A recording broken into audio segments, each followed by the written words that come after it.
بلکہ اگر محنت مزدوری کی وجہ سے آپ روزہ چھوڑتے ہیں تو اسلام کا حکم یہ جو احکام شرع ہے وہ بتا رہا ہوں آپ کو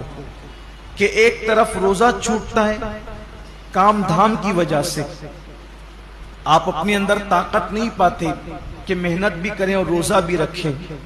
تو روزہ نہیں چھوڑ سکتے، آپ کو شریعت یہ حکم دیتی ہے کہ آپ اپنی مصروفیات کم کر دیجئے، آپ کام شارٹ کیجئے لیکن روزہ آپ کو رکھنا ہے۔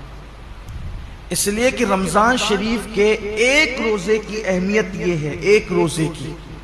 کہ جان بوجھ کر اگر کسی نے رمضان شریف کا ایک روزہ چھوڑ دیا اور اس کے بدلے میں پھر وہ پوری زندگی روزہ رکھے